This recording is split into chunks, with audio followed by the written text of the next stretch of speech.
depuis que nous avons échangé nos vœux, mon mari, un vrai fils à maman, s'est montré remarquablement absent des tâches ménagères. Sa dépendance à mon égard est devenue douloureusement évidente lorsque j'ai mentionné un voyage d'affaires à venir. Pris de panique, il m'a dit « Qui va s'occuper de moi pendant que tu seras parti ?» Après une discussion houleuse, je suis partie pour une semaine. À mon retour, j'ai trouvé une note à côté des papiers de divorce remplis.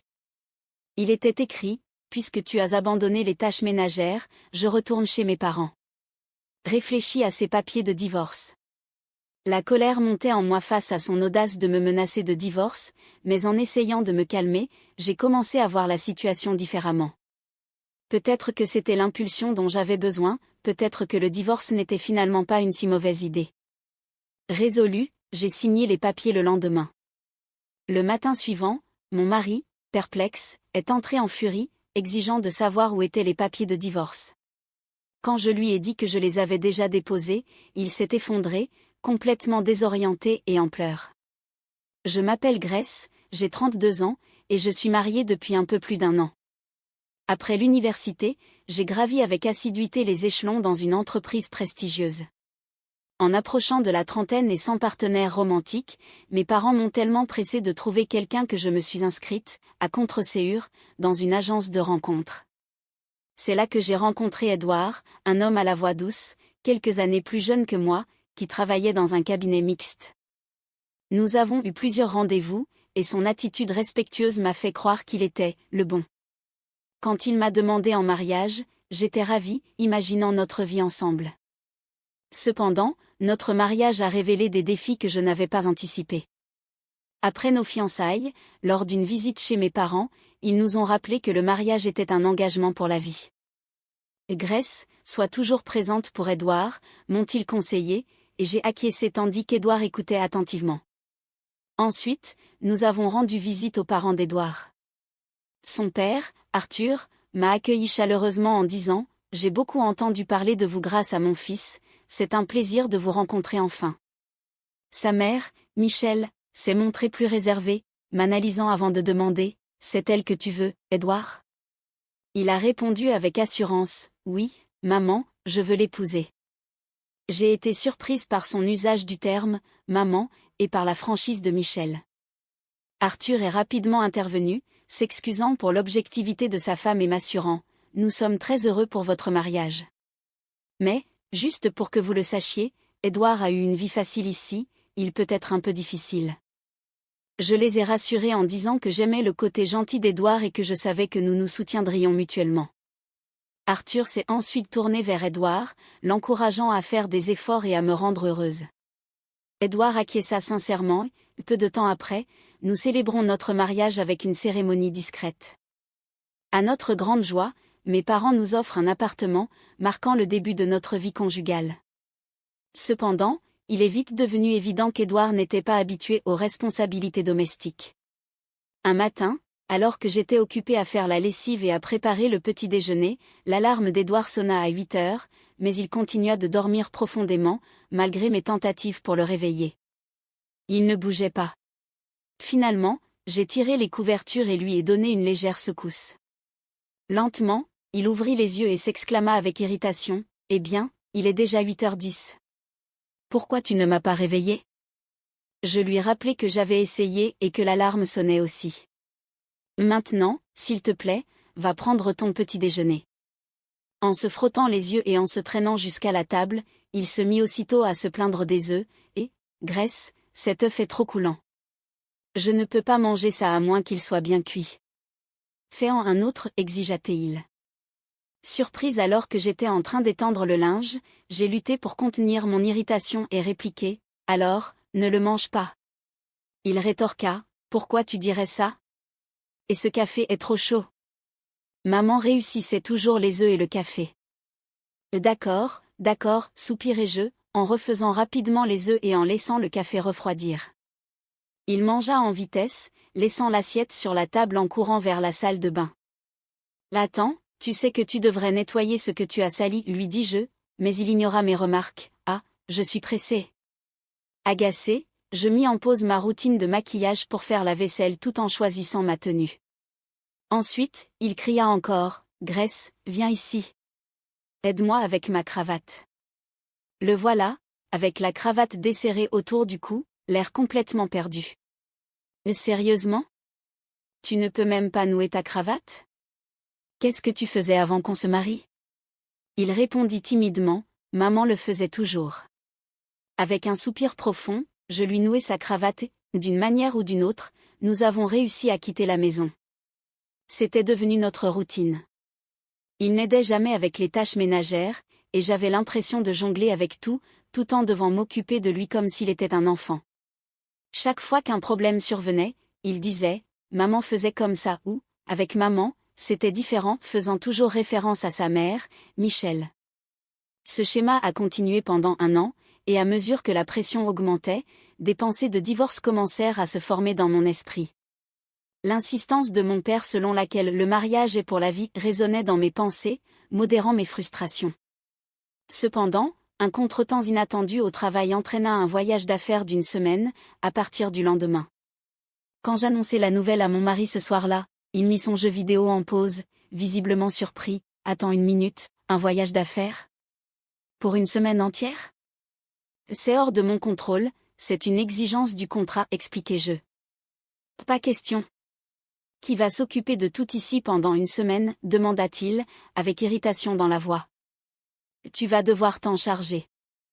Il est temps que tu assumes les responsabilités de la maison, répondis-je, et il lâcha sa manette, me fixant intensément. Ce n'est pas à l'épouse de s'occuper de son mari à la maison? Tu abandonnes simplement ce rôle? Sa question était pleine d'attentes dépassées. Sérieusement? Cette façon de penser est tellement archaïque. Nous travaillons tous les deux, nous devrions être une équipe, répliquai-je. Ce n'est pas comme ça que je vois les choses. Maman s'occupait toujours de tout à la maison, rétorqua-t-il. Je n'ai pas pu m'empêcher de lui faire remarquer, mais elle était femme au foyer. Honnêtement, c'est un peu étrange d'entendre un homme adulte parler autant de sa maman. Il se mit en colère à cause de mes mots. Quel est ton problème? Tu attaques ma mère et moi? Ce n'est pas une attaque, mais soyons réalistes, tu es un vrai fils à maman. Là bon? C'est comme ça que tu me vois? Tu penses pouvoir me parler de cette façon? Il devenait de plus en plus sur la défensive, et je sentais ma frustration grandir. L'avoue-le, tu es un fils à maman. Tu ne peux pas te lever sans aide, tu ne sais même pas nouer ta propre cravate, et tu ne fais rien à la maison.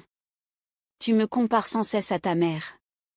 Pour une fois, prends tes responsabilités tout seul. Vraiment? Tu vas m'attaquer comme ça? C'est pour ça que j'avais des doutes à l'idée d'épouser quelqu'un de plus âgé. J'aurais dû écouter maman et choisir une fille plus jeune et plus soumise, rétorqua-t-il. Ces paroles me frappèrent de plein fouet, et notre conversation se transforma en une grosse dispute. Même pour plaisanter, tu ne devrais pas dire des choses comme ça. Nous sommes mariés, dis-je, en essayant de rappeler l'engagement que nous avions pris l'un envers l'autre. La tension était palpable, révélant les profondes fissures qui s'étaient formées dans notre relation.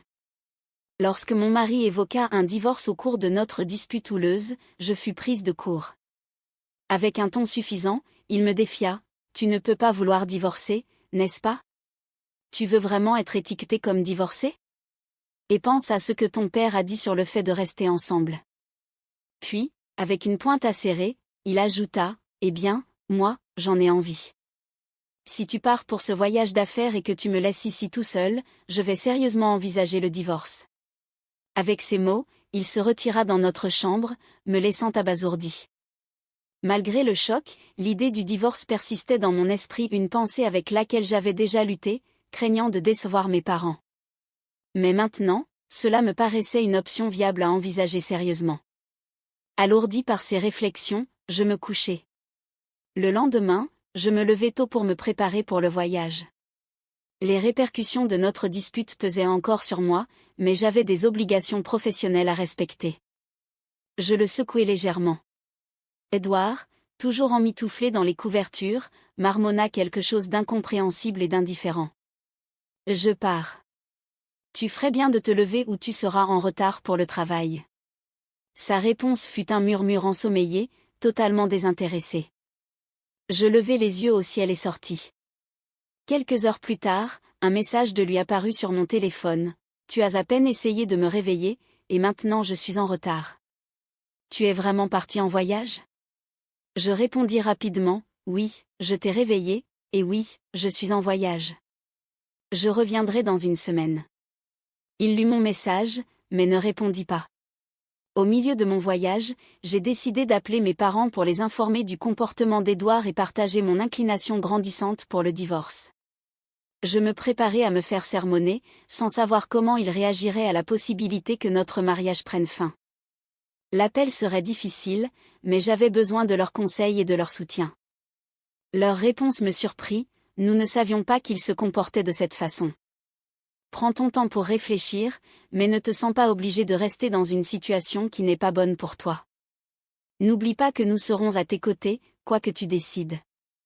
Leurs paroles de soutien inconditionnel m'ont fait monter les larmes aux yeux. En revenant de mon voyage d'affaires, je ressentais un mélange de clarté et de détermination. Je savais qu'une conversation sérieuse avec Édouard était inévitable, et s'il ne montrait aucun signe de changement, j'étais prête à envisager sérieusement le divorce. Mon esprit s'emballait alors que j'entrais dans notre maison tard dans la nuit, pour découvrir qu'Édouard n'était toujours pas rentré. En regardant autour de moi, je vis un ensemble de papiers de divorce signés et un mot sur la table qui disait « Puisque tu as abandonné les tâches ménagères, je retourne chez mes parents. » Jette un œil au papier de divorce et réfléchis Y. Ma réaction initiale fut la colère. Comment osait-il me menacer de divorce? Mais à mesure que ma colère s'estompait, j'ai commencé à voir la situation différemment. Peut-être que c'était un signe que mettre fin à tout cela n'était pas une si mauvaise idée, après tout. Avec cette prise de conscience, j'ai décidé de déposer les papiers. Lorsque le divorce a été finalisé, j'ai ressenti un énorme poids se dissiper de mes épaules. Ce soir-là, je suis allée me coucher et j'ai dormi mieux que je n'avais dormi depuis longtemps. Le lendemain matin, alors que je savourais tranquillement une tasse de café, la porte s'ouvrit brusquement et Édouard entra, visiblement irrité. « Pourquoi n'es-tu pas allé chez mes parents pour t'excuser? Qu'est-ce qui t'arrive? Demanda-t-il, son tempérament enflammé. Puis, en remarquant l'endroit vide où se trouvaient les papiers du divorce, son expression passa de la colère au choc. « Attends, où sont les papiers du divorce? » « Oh, je les ai déposés, répondis-je calmement. « Tu as fait quoi? » Il semblait comme s'il avait reçu une gifle. « Tu es vraiment allé jusqu'au bout? » « Tu es devenue folle, s'exclama-t-il, incapable de cacher sa surprise face à ma décision. Voir que je restais ferme le laissait complètement désorienté. « Ça suffit, je vais appeler mes parents. » « Et bien sûr, fais donc, répondis-je, indifférente à sa menace. Je savais que j'avais pris la bonne décision pour moi. 1 heure après notre confrontation, je ressentais une sensation de clarté s'installer. Quand les parents d'Édouard, Michel et Arthur, arrivèrent à notre appartement, Michel me vit immédiatement et s'exclama de manière dramatique, « Toi! Comment peux-tu divorcer d'Édouard comme ça? Quel est ton problème? » dit-elle. Je répondis froidement, s'il avait déjà rempli et préparé les papiers du divorce, cela ne montre-t-il pas qu'il voulait partir? Est-ce que c'est un problème? Comment peux-tu être aussi audacieuse, juste en étant sa femme, rétorqua-t-elle. Avant que la situation ne puisse dégénérer, Arthur intervint fermement, et le silence s'installa dans la pièce. Se tournant vers moi, il dit, « Grace, peux-tu nous expliquer ce qui s'est passé? » J'acquiesçai et commençai à détailler les problèmes récurrents, notre dispute avant mon voyage et les papiers de divorce qu'Édouard avait laissés pour moi. J'étais à bout, il semblait vouloir le divorce, alors j'avais décidé d'avancer. Je soutenais le regard d'Arthur, espérant lui faire comprendre l'étendue de ma frustration. Une fois que j'eus terminé, Édouard intervint, « Maman, papa, vous ne voyez pas qu'elle a tort? Dites quelque chose. » Michel prit rapidement la défense d'Édouard, « Oh, Édouard, mon pauvre bébé, elle est tellement précipitée. Tu devrais annuler le divorce immédiatement. Il n'y a aucun moyen de revenir en arrière, notre divorce est définitif. Nous sommes désormais des étrangers, déclarai-je fermement. Le visage de Michel devint rouge, et elle ouvrit la bouche pour répondre, mais Arthur l'interrompit à nouveau, « Tais-toi, Michel. » Puis il se tourna vers moi, s'excusant pour le comportement d'Édouard, avant de se tourner vers lui, les yeux écarquillés de surprise, espèce de tête de mule, je savais que tu avais des problèmes, mais utiliser des papiers de divorce comme menace? Incroyable. Tu l'as bien mérité. Michel tenta d'intervenir, mais Arthur ne céda pas. C'est en partie ta faute, Michel. Tu l'as trop couvé. Fais attention, si tu continues comme ça, je finirai par te divorcer aussi. La tension dans la pièce était palpable alors qu'Arthur confrontait la réalité de la situation, laissant Édouard et Michel sans voix. Après cette discussion intense, Michel semblait visiblement secouée, l'esprit préoccupé par la menace inattendue de divorce faite par Arthur. Elle marmonnait pour elle-même, perturbée. Arthur se tourna alors vers moi, avec une expression de sincère regret. « Grace, je suis profondément désolé pour les problèmes que notre fils irresponsable t'a causés. Il est clair qu'il a encore beaucoup à apprendre. S'il te plaît, continue ta vie et trouve le bonheur. » Arthur implora, avec une véritable inquiétude. Je le remerciai pour sa compréhension et observai tandis qu'il quittait les lieux, emportant avec lui un Édouard abattu. Il ne fallut pas longtemps pour que la nouvelle se répande dans notre cercle social. Arthur décida de couper les liens financiers et émotionnels avec Édouard, une mesure drastique destinée à le forcer à devenir plus indépendant. Peu de temps après, la vie d'Édouard prit un tournant désastreux. Il déménagea dans un appartement modeste et mal entretenu, sa première expérience de vie véritablement seule. La transition fut tout sauf fluide, sa nouvelle maison tomba rapidement dans le chaos, reflétant le désordre de sa vie personnelle. Sans personne pour le soutenir et avec l'habitude de toujours être en retard, il perdit bientôt son emploi, incapable de suivre une routine. Pendant ce temps, la dynamique au sein de sa famille se détériorait encore davantage. Michel, qui s'était toujours immiscé dans les affaires d'Édouard, dépassa une fois de plus les limites, ce qui provoqua une grande rupture avec Arthur, menant à leur séparation. Michel s'installa chez Édouard, et ensemble, ils luttèrent pour retrouver une certaine stabilité, vivant de petits emplois mal rémunérés. Leur vie devint une série d'événements malheureux et de mauvaises décisions, sans chemin clair vers une amélioration. En contraste, ma vie a pris un tournant complètement différent. Libérée du stress quotidien et de l'épuisement émotionnel de ma relation avec Édouard, je me retrouvais seule dans notre appartement, qui paraissait désormais étonnamment spacieux et rempli de potentiel. Avec une énergie renouvelée et un nouvel objectif, je me consacrais à ma carrière. L'absence de l'influence négative d'Édouard me permit de prospérer au travail, et ma vie professionnelle s'épanouit en conséquence. Me sentant libérée et optimiste, j'embrassai ma nouvelle indépendance. Mon espace de vie se transforma en un véritable sanctuaire, où je pouvais me détendre et planifier l'avenir.